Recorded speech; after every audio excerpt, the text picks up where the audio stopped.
Liverpool 2, Newcastle United 0. That is not the game we needed. That is not the game we needed. We were poor. And by poor, I mean we offered almost literally nothing. Almost literally nothing. We had one big chance in that game, according to Opta. Didn't feel like it. Not the kind of, really isn't the kind of performance you need when you're in the build up to a final, which we are. You know, we're in a game away at Anfield against the team we're going to have to play at Wembley, and they weren't threatened. We didn't threaten them at all. Not a good game. We'll start with the lineup and then look at individual factors in the defeat.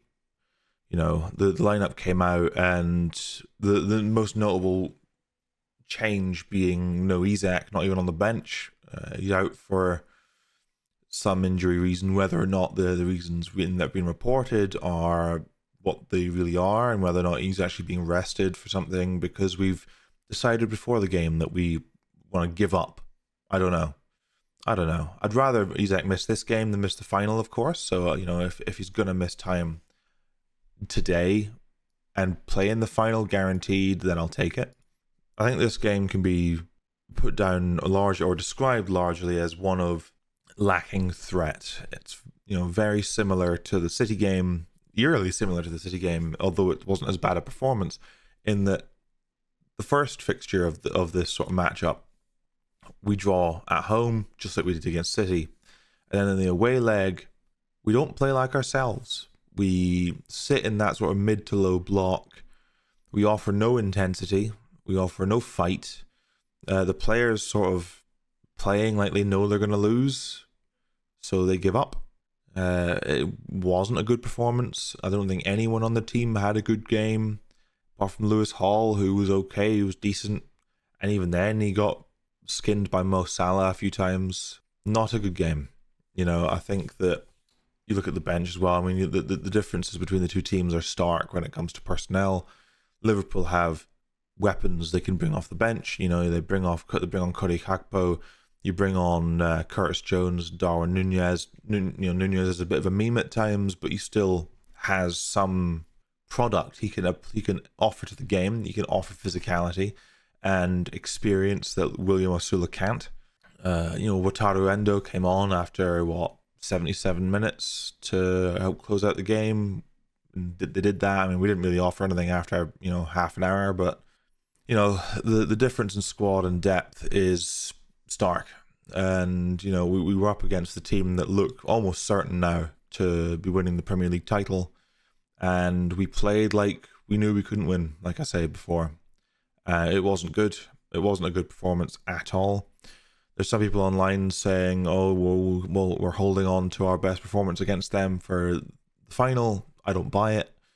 I think this is a game that won't be a gut punch because it wasn't a humiliating result, but it's still going to play in people's minds when we go up against them in Wembley. They already have the advantage in quality and form and history, and now they have another added advantage in they've beaten us this season, which isn't great. Not great at all. And then it sort of affects the other games in the next few weeks. It puts added importance on to coming matches. We have to win our next couple games to try and build some momentum, and that puts unnecessary pressure on those games that we really don't need at the moment. We've still got a couple of injuries. We've got a couple of players who look like they're carrying knocks. It's not an excuse for the game, but this is not the time we need to really fix our momentum. We should be going into these games with momentum. We should have been going into this game ready to fight and ready to give everything to try and get a result away at Anfield, which we never do. We never get a result away at Anfield. So to come here and offer nothing, to give up 2/3 of possession, only take 3 shots, not get any of them on target. You look at the actual squad itself. Nick Pope was poor. Fabian Schär was poor. Dan Burn was really poor. Gordon and Wilson were anonymous for most of the game. The spine of the team, not good at all. Bruno again not having a very good game, which is being a concern now. It's been a while since he had a really top game, or at least back-to-back good games. Jacob Murphy, trying a few things but offering nothing when trying to press. He seemed afraid of the physical battle today. Joe Willock on the left didn't really offer much. Trent had his number all night. Like I said, Lewis Hall was okay. Tino was okay as well. I think he'd probably be the best of the rest, I think, if you had to be generous. And we couldn't really handle, we just couldn't really handle the players they had. Luis Diaz had a good game, running mostly at Fabian Schär, who just couldn't handle him. Dominic Szoboszlai had free reign in the middle of the park. The midfield looked way too open. The midfield, which should be our strength, was most certainly not our strength. And I don't think it helped that the players were in a formation we don't normally play. If you look at the average position throughout the match, we were playing, almost 4-2-4. Wilson and Gordon almost sort of playing level with each other. But Willock out on the left, Murphy on the right, Wilson and Gordon sort of in the middle. Gordon dropping off a bit, almost to do that sort of build-up, link-up play that Isak normally does, because Wilson needs to be able to stay on the shoulder of the last defender, and it didn't work. It was an interesting change of shape, but ultimately the lack of performance let us down. And in the game itself, we saw some of the same issues that characterize our poor performances this season. We had the lack of intensity on the pitch, and then you have Eddie Howe in the dugout, not making substitutions early enough. Yet again, we're down 2-0, and we're making substitutions in the 68th minute, 69th minute, to bring on 4 players. It's not good enough. We were already playing badly and down 1-0 after Szoboszlai scored in the 11th. Why does it take an hour when we go down 2-0, even though we're still playing just as badly, for how to make substitutions? I don't get it. It's been a criticism of mine of Eddie Howe for the entire time he's been at Newcastle United, is that he can set up a good game plan going into a game, but when things don't go the way he expected and don't go the way we expected, he's really bad at adjusting mid-game. He's really poor. You look at the last game, look at the Forest game. You go in at half-time leading 4-1. You come out, and whatever adjustments are made are the wrong ones, and we almost bottle it. And in this game, you go in at half-time, you're playing poorly, you're down 1-0, you come out and you offer even less.